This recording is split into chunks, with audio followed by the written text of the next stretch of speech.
CM Dhami ने उच्च अधिकारियों के साथ की सचिवालय में बैठक। राज्य में आय के संसाधनों को बढ़ावा देना उद्देश्य। बैठक में जीएसटी संग्रह बढ़ाने और कर चोरी करने रोकने के लिए अधिकारियों को दिए कड़े निर्देश।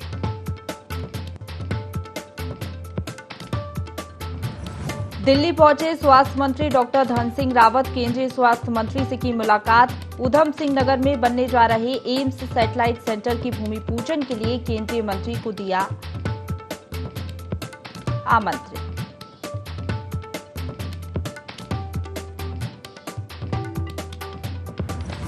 केंद्रीय सड़क एवं परिवहन मंत्री से मिले कैबिनेट मंत्री सतपाल महाराज। राज्य मार्गों के उच्चीकरण के लिए हुई बातचीत। केंद्रीय मंत्रियों को सौंपा मांग पत्र।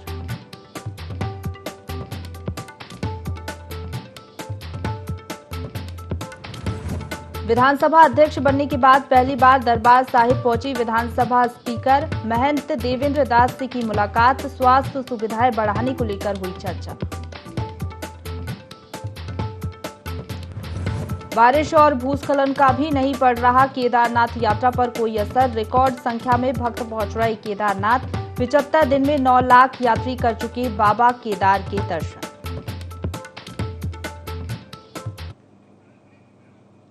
नमस्कार, देवभूमि लाइव में आप सभी का स्वागत है। आपके साथ मैं हूं प्रशंसा। बुलेटिन की शुरुआत करेंगे देहरादून की बड़ी खबर के साथ, जहां उत्तराखंड की 161 सड़कें बंद हो गई हैं।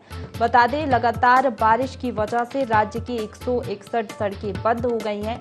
बंद मार्गों को खोलने का प्रयास लगातार जारी है। सड़कों को खोलने 243 जेसीबी मशीनें लगाई गई हैं।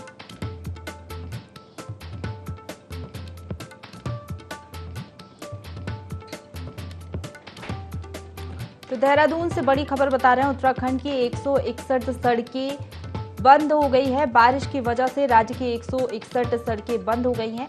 आवाजाही वहां पर बंद हो गई है। लोगों को काफी परेशानियों का सामना करना पड़ रहा है। हालांकि प्रशासन की तैयारियां पूरी हैं। बंद मार्गों को खोलने का प्रयास लगातार जारी है। सड़कों को खोलने के लिए 243 जेसीबी मशीनें लगाई गई हैं।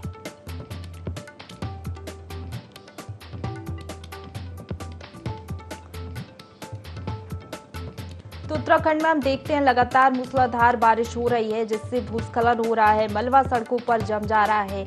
इस कारण सड़कें लगातार बंद हो रही हैं और जानकारी ये है कि उत्तराखंड के 161 सड़कें बंद हो गई हैं। बंद मार्गों को खोलने का हालांकि प्रयास जारी है।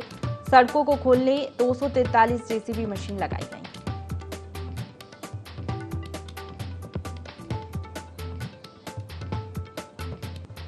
तो 161 सड़कें बंद होने से आवाजाही पूरी तरीके से बंद है।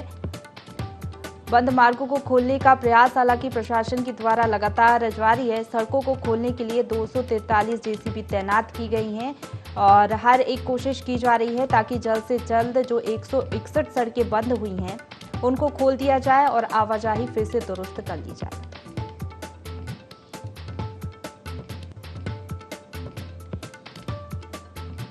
तो उत्तराखंड में मूसलाधार बारिश हो रही है, जिसके चलते सड़कें बंद हो गई हैं। 161 सड़कें राज्य की बंद हुई हैं। और जिस तरीके से केदारनाथ यात्रा चल रही है, कांवड़ यात्रा चल रही है, ऐसे में भारी दिक्कतों का सामना करना पड़ सकता है। लेकिन प्रशासन भी पूरी तरीके से मुस्तैद है। जो बंद मार्ग हैं उनको खोलने का प्रयास लगातार जारी है। सड़कों को खोलने के लिए 243 जेसीबी मशीन लगाई गई है।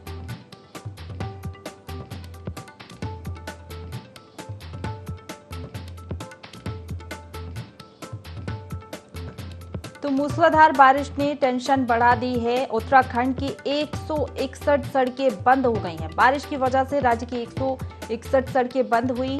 आवाजाही पूरी तरीके से बंद है। बंद मार्गों को खोलने का प्रयास हालांकि प्रशासन के द्वारा लगातार जारी है। पूरे तरीके से प्रशासन मुस्तैद है और प्रयास जारी है सड़कों को खोलने के लिए। चलिए इसी खबर पर ज्यादा जानकारी लेंगे। हमारे साथ principal correspondent Kailash Bisht phone line पर जुड़ गए हैं। कैलाश, 161 सड़कें बंद हो गई हैं, क्या जानकारी है? फिलहाल अपडेट क्या मिल पा रहा है आपको और कौन कौन सी सड़कें बंद हुई हैं? देखिए, हैं जो बंद हैं 100 से ज्यादा की तादाद है। कल 200 से ज्यादा इनकी तादाद थी, लेकिन कल जब बारिश रुकी थी दोपहर में तो कुछ सड़कों को खोल दिया गया था और अभी भी 170 से ज्यादा सड़कें ऐसी हैं जो अभी बंद पड़ी हैं जो भारी बारिश के कारण वहां पर आवाजाही नहीं हो पा रही है, न ही वहां पर जो सड़क को खोलने का काम है वो हो पा रहा है, क्योंकि जो रेड अलर्ट और येलो अलर्ट था उसको जारी किया गया था मौसम विभाग की ओर से, जिसके चलते पहाड़ों में मूसलाधार बारिश हो रही है। और कोशिश यही है कि इन सड़क मार्गों को खोलने का प्रयास किया जाए, क्योंकि जो लोक निर्माण विभाग मंत्री हैं सतपाल महाराज, उन्होंने भी सख्त निर्देश दिए हैं अधिकारियों को कि फौरन यहाँ पर जो आवाजाही के लिए जो सड़कें हैं उनको जो, और खासतौर पर जो मार्ग अवरुद्ध हैं उन मार्गों को यहाँ पर खोला जाए। लेकिन बारिश यहाँ पर मुख्य वजह है, जिस बारिश के कारण ये कार्य नहीं हो पा रहे हैं। और जहाँ तक बात यहाँ पर जेसीबी मशीन की है या फिर अन्य संसाधनों की है, तो तमाम संसाधनों को जुटा दिया गया है विभाग द्वारा, पहले ही यहाँ पर तैयारी कर ली गई थी। और अब कोशिश यही है कि बारिश अगर कम होती है तो यहाँ पर सड़कों की आवाजाही को खोला जाएगा। मुख्य मार्ग जिस तरीके से अगर राष्ट्रीय राजमार्ग की बात करें तो जो श्री ऋषिकेश और बद्रीनाथ जो राष्ट्रीय राजमार्ग है वो 1-2 जगह वो लैंडस्लाइड की वजह से वो बंद हुआ था, लेकिन वहां पर लगातार कोशिश हो रही है डीआरओ द्वारा कि वहां पर तुरंत वहां पर सड़कें को खोल दिया जाए। कुछ एक जगह पर जरूर नेशनल हाईवे टूटा हुआ है, तो वहां पर वैकल्पिक मार्ग की व्यवस्था की गई है ताकि वहां से आवाजाही हो सके। प्रशंसा। बिल्कुल। और क्या लग रहा है कैलाश, कब तक ये मार्ग जो अवरुद्ध पड़े हुए हैं उनको खोल दिया जाएगा? देखिए, ये बारिश पर निर्भर करता है कि अगर बारिश कम होती है या फिर बारिश रुकती है तो फौरन तेज गति से ये कार्य होगा, और बारिश अगर होती है तो वहां पर ये कार्य नहीं हो पा रहा है। और यही कामना कर रहे हैं विभागीय लोग भी और जो वहां पर मौजूद जो कर्मचारी हैं कि बारिश किसी तरह यहाँ पर कम हो सके।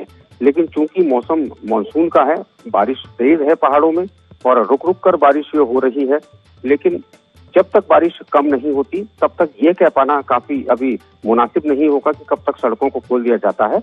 लेकिन जहां तक प्रयास की बात है विभाग की, तो प्रयास लगातार जारी है।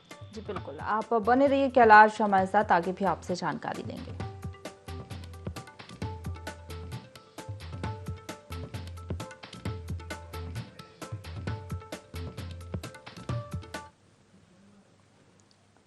तो देहरादून से एक और बड़ी खबर का रुख करेंगे, जहां हेलंग में महिलाओं से चारा छीनने पर कार्रवाई की जाएगी। मुख्यमंत्री ने इसके जांच के आदेश दे दिए हैं और जांच भी आपको बता दें गढ़वाल कमिश्नर को सौंप दी है। मुख्यमंत्री ने कमिश्नर को इस घटना की तत्काल जांच कर रिपोर्ट देने को कहा है। प्रदेश भर में महिलाओं के खिलाफ पुलिस की कार्रवाई का आपको बता दें विरोध हो रहा है।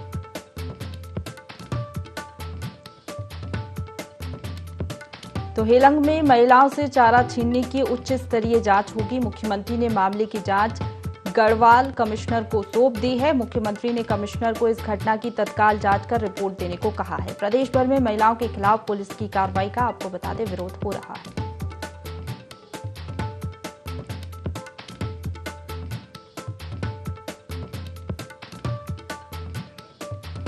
चलिए इसी खबर पर ज्यादा जानकारी लेंगे। हमारे साथ प्रिंसिपल करस्पॉन्डेंट कैलाश विष्ट बने हुए हैं। कैलाश, हेलंग में महिलाओं से चारा छीनने की उच्च स्तरीय जांच होगी, क्या जानकारी है इस पूरे मामले को लेकर? देखिए, हेलंग में जो घटना हुई थी वाकई में ये निंदनीय घटना है और इसकी जितनी भी निंदा की जाए उतनी कम है। और इसको लेकर मुख्यमंत्री ने बहुत ही कड़ा संज्ञान लिया है और जो कमिश्नर हैं गढ़वाल के, उनको ये जांच सौंपी है कि इसकी वो जांच करें कि पूरा मामला था क्या। आपको बता दूं कि जो महिलाएं थी वो घास काट कर आ रही थी अपने मवेशियों के लिए और अचानक उनको प्रशासन की गाड़ियों द्वारा उनको रोका जाता है, उनको पकड़ा जाता है। उसके बाद उनका चालान किया जाता है और 6 घंटे उनको बिठाया जाता है गाड़ी में। तो ये बहुत ही यहाँ पर इस घटना को लेकर पूरे प्रदेश में यहाँ पर किरकिरी देखने को मिली थी कि किस तरीके से प्रशासन द्वारा जो महिलाएं अपने मवेशियों के लिए घास काट रही हैं उन महिलाओं का चालान किया गया और किस कारण वो चालान किया गया ये कोई नहीं जानता। इसी घटना के लिए पूरे प्रदेश में हंगामा मचा। यहाँ पर सरकार के खिलाफ जमकर नारेबाजी की गई, धरने प्रदर्शन किए गए, जिसके चलते मुख्यमंत्री जैसे ही देहरादून पहुंचे उन्होंने तुरंत इस पूरे मामले को गंभीरता से यहाँ पर लिया और उन्होंने साफ तौर पर यह निर्देशित किया है अब गढ़वाल के कमिश्नर को कि इस पूरे मामले को बड़ी गंभीरता से देखते हुए इस मामले की जांच की जाए और जो भी दोषी अगर कोई अधिकारी इसमें पाया जाता है तो उसके खिलाफ दंडात्मक और विभागीय कार्रवाई की जाए। प्रशंसा। बिल्कुल, क्या लग रहा है जांच कब तक आगे बढ़ पाएगी और कब तक रिपोर्ट सौंपी जा सकती है? जांच शुरू हो चुकी है। जिस तरीके से कल मुख्यमंत्री ने निर्देश दिए थे, जांच कमिश्नर ने शुरू कर दी है और मैं समझता हूं कि बहुत जल्दी ये जांच की जो रिपोर्ट है वो मुख्यमंत्री के पटल पर रख दी जाएगी, क्योंकि जहाँ तक महिलाओं का सवाल है, महिलाएं ग्रामीण महिलाएं थी और यहाँ पर सिर्फ घास काटने के एवज में उनका चालान काटना, उनको गाड़ी में घंटों बिठाए रखना प्रशासन के अधिकारियों द्वारा, तो वाकई में इस घटना की यहाँ पर निंदा यहाँ पर की जा रही है। और इसीलिए मुख्यमंत्री ने साफ तौर पर कहा है कि ऐसी कोई भी घटना किसी भी रूप में बर्दाश्त नहीं की जाएगी, जिस घटना की वजह से, जिस अधिकारी या कर्मचारी की वजह से सरकार की साख पर कोई सवाल उठे। इसीलिए मुख्यमंत्री ने इस पर गंभीरता दिखाते हुए तुरंत कहा है कि इस पर जल्द से जल्द यहाँ पर रिपोर्ट यहाँ पर पेश की जाए और उसके बाद अगर कोई भी यहाँ पर पाया जाता है दोषी तो उस पर दंडात्मक कार्रवाई की जाए। जी चलिए, बने रहिए आप हमारे साथ कैलाश, आगे भी आपसे जानकारी लेंगे।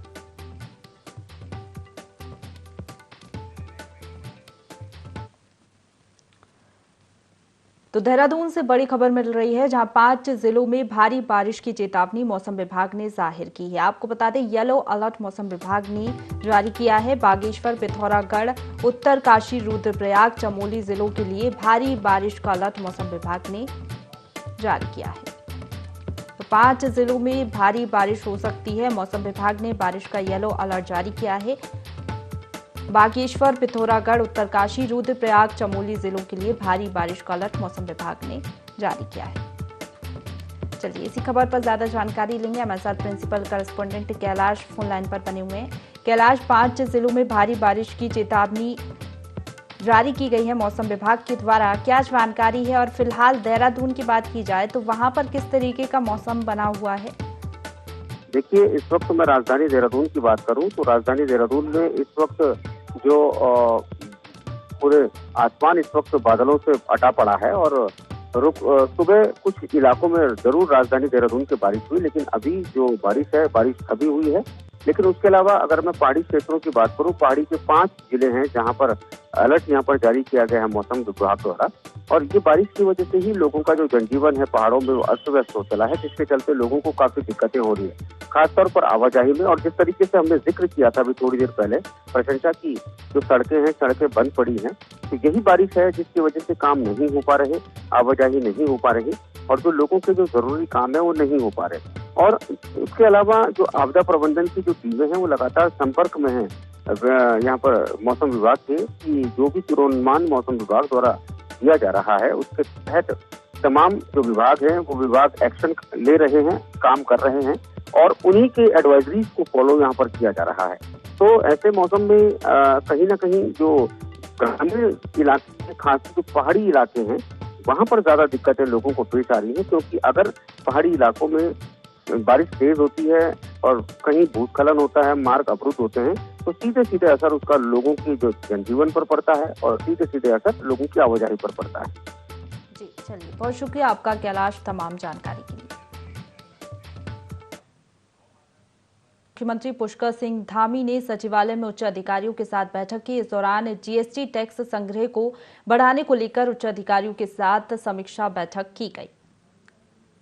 तो इस दौरान मुख्यमंत्री ने निर्देश दिए कि राज्य में जीएसटी टैक्स संग्रह बढ़ाने के साथ ही राज्य के राजस्व संसाधनों में वृद्धि के लिए समेकित प्रयास किए जाएं। उन्होंने इस संबंध में हिमाचल सहित अन्य पर्वतीय राज्यों द्वारा अपनाई जा रही व्यवस्थाओं का अध्ययन करने के लिए निर्देश दिए। सीएम धामी ने टैक्स चोरी रोकने के लिए प्रभावी तंत्र विकसित करने पर ध्यान दिए जाने पर जोर देते हुए राज्य सरकार द्वारा संचालित योजनाओं के लाभार्थियों को आधार कार्ड से जोड़ने की व्यवस्था की भी बात कही।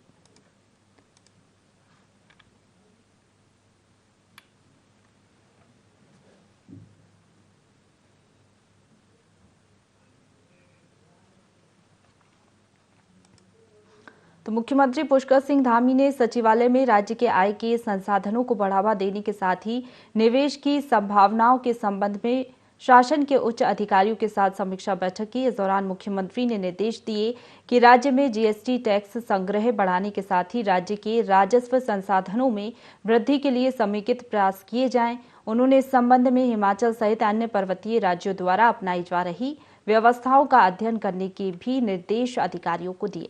सीएम धामी ने टैक्स चोरी रोकने के लिए प्रभावी तंत्र विकसित करने पर ध्यान दिए जाने पर जोर दिया।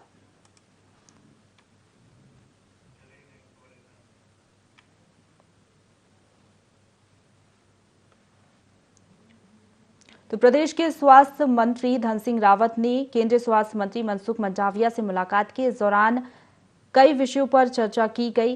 केंद्रीय स्वास्थ्य मंत्री को प्रदेश के जनपद ऊधम सिंह नगर में स्वीकृत एम्स सैटेलाइट सेंटर के भूमि पूजन में आमंत्रित किया गया। डॉक्टर रावत ने केंद्रीय मंत्री को राज्य में संचालित विभिन्न स्वास्थ्य योजनाओं की जानकारी दी गई। इसके साथ ही उन्होंने एनएचएम के अंतर्गत राज्य को जारी रुपए निःशुल्क बूस्टर डोज उपलब्ध कराने पर केंद्रीय स्वास्थ्य मंत्री का आभार जताया। मुलाकात के दौरान केंद्रीय स्वास्थ्य मंत्री ने राज्य में आयुष्मान योजना एवं वैक्सीनेशन अभियान के बेहतर संचालन के लिए डॉक्टर रावत की जमकर सराहना की।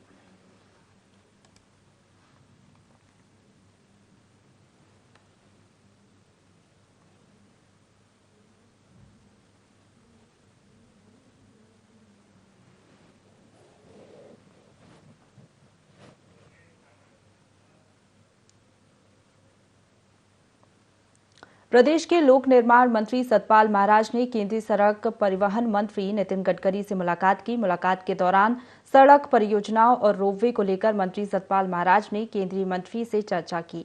वहीं उत्तराखंड को कार्यदायी संस्था घोषित किए जाने और पर्वतमाला परियोजना के दिशा निर्देशों में राज्य सरकार के निवेश हिस्सेदारी की शर्त से छूट के साथ साथ परियोजना से प्राप्त आय में सुनिश्चित भाग प्रदान करने को लेकर चर्चा की गई और इस संबंध में उन्हें एक पत्र भी सौंपा गया।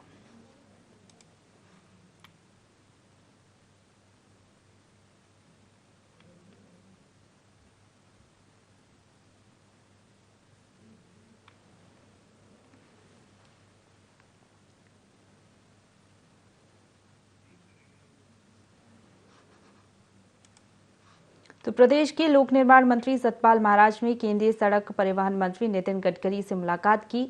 मुलाकात के दौरान सड़क परियोजनाओं और रोपवे को लेकर मंत्री सतपाल महाराज ने केंद्रीय मंत्री से चर्चा की। वहीं उत्तराखंड को कार्यदायी संस्था घोषित किए जाने और पर्वतमाला परियोजना के दिशा निर्देशों में राज्य सरकार के निवेश हिस्सेदारी की शर्त से छूट के साथ साथ परियोजना से प्राप्त आय में सुनिश्चित भाग प्रदान करने को लेकर चर्चा की गई और इस संबंध में उन्हें एक पत्र भी सौंपा गया।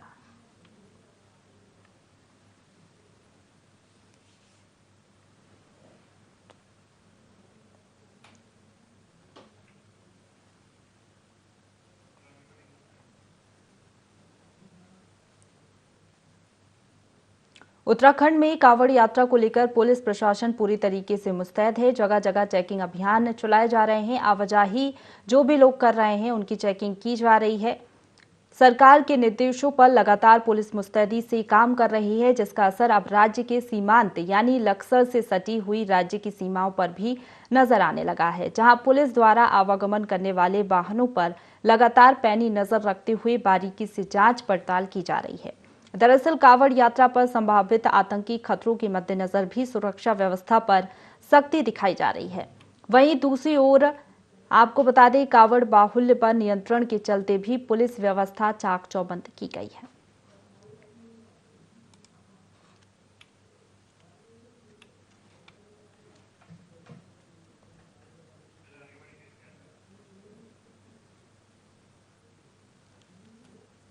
एसटीएफ और साइबर की टीम मिलकर लगातार साइबर ठगों पर कार्रवाई करते हुए नजर आ रही हैं। लगातार ये कार्रवाई हमें देखने को मिल रही है, जहां साइबर क्राइम टीम और एसटीएफ टीम ने सोने की ईंट के बहाने लाखों रुपए ठगने वाले व्यक्ति को गिरफ्तार किया है। तो वहीं अब एसटीएफ और साइबर क्राइम की टीम को एक बड़ी कामयाबी देहरादून में मिली है।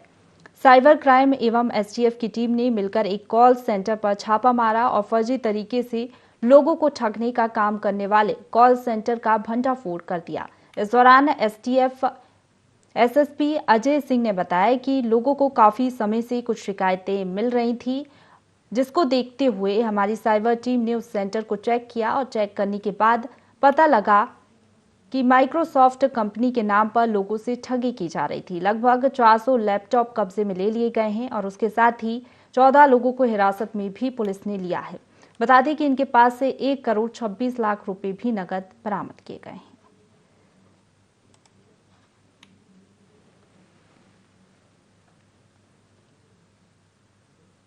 सेंटर में कुछ शिकायतें प्राप्त हो रही थी, जिसमें हमारी साइबर और एसटीएफ की टीम ने जो है संयुक्त रूप से कल उसको चेक किया वहां पर, और चेक करने के बाद पाया कि माइक्रोसॉफ्ट कंपनी के नाम पर लंबे पैमाने पर धोखाधड़ी की जा रही थी। वहां के जो इलेक्ट्रॉनिक गैजेट से 400 करीब पीसी और लैपटॉप थे, उनको कब्जे में लिया गया है। 14 लोग को हिरासत में लिया गया, 5 से 6 लोग को वांटेड किया गया है। साथ ही साथ मौके से 1 करोड़ 26 लाख रुपए बरामद हुए हैं, जिस संबंध में जानकारी अभी लगी है कि वो कमीशन के पैसे थे जो फ्रॉड के रूप में वितरित किए जाने थे। अभी हमारी टीमें उसमें जांच में लगी हुई। जांच के बाद समस्त चीजों को स्पष्ट हो पाएगा कि ये गिरोह कहां से ऑपरेट कर रहा था, इसमें और अन्य कितने लोग थे। हरिद्वार के कनखल थाना क्षेत्र में कांवड़ियों की बाइक में आग लग गई। देखते ही देखते बाइक जलकर पूरी तरीके से खाक हो गई। हालांकि इसमें कोई जनहानि नहीं हुई है। बाइक सवार ने उतरकर अपनी जान बचा ली। बाइक को बुझाने की पूरी कोशिश की गई। बाइक में अचानक चलते चलते आग लग गई थी। कांवड़िया अपनी बाइक मौके पर छोड़कर सामने स्थित पेट्रोल पंप से फायर स्प्रे लाया, लेकिन वह भी खाली निकला। कुछ ही देर में बाइक जलकर खाक हो गई। हालांकि इस घटने में किसी तरह की कोई जनहानि नहीं हुई है।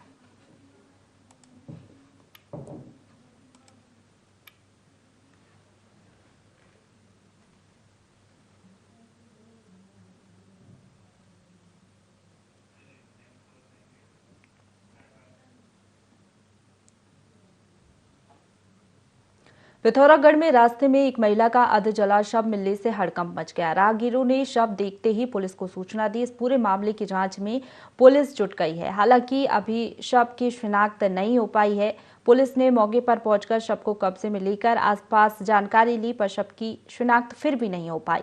लोकेश्वर सिंह पुलिस अधीक्षक ने बताया कि पुलिस शिनाख्त की कार्रवाई कर रही है और आगे जांच में पुलिस जुट गई है।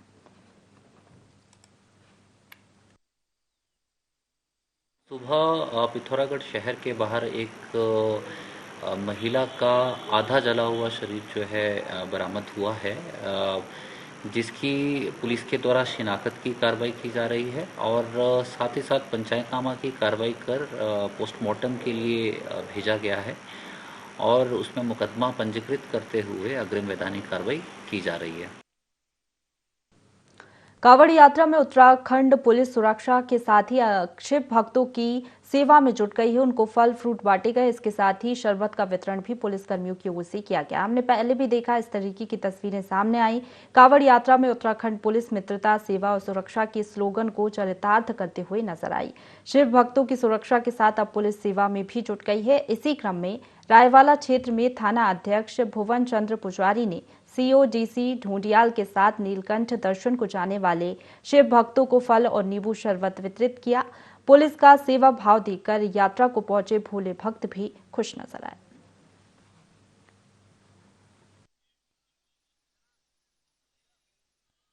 भी लोग कांवड़िया हमारे पूरी श्रद्धा भाव से आ रहे हैं, वो यहाँ पर उनकी अवगत हो, वो यहाँ भी यात्रा को अपने उसको समझे, यात्रा के उद्देश्य को उनको बताने का, अवेयर करने का भी है और यात्रा उनकी मंगलमय हो और वो अच्छी प्रकार से यहाँ पर रहें और ईश्वर उनकी मनोकामना पूर्ण करे। इसके लिए ये आज ये रखा।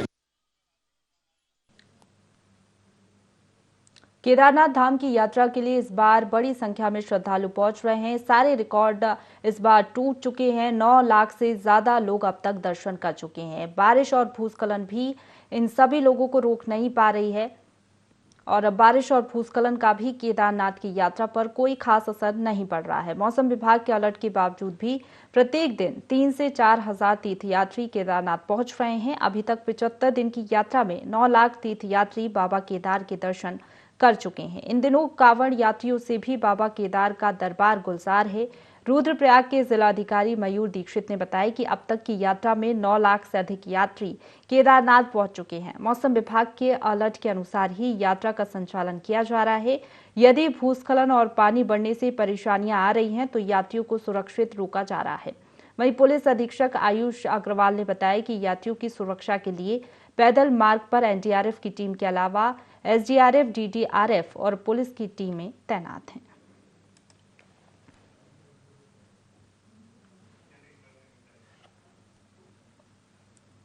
इसी के साथ बुलेटिन में फिलहाल इतना ही। खबरों का सिलसिला लगातार जारी है। अब बने रहिए हमारे साथ।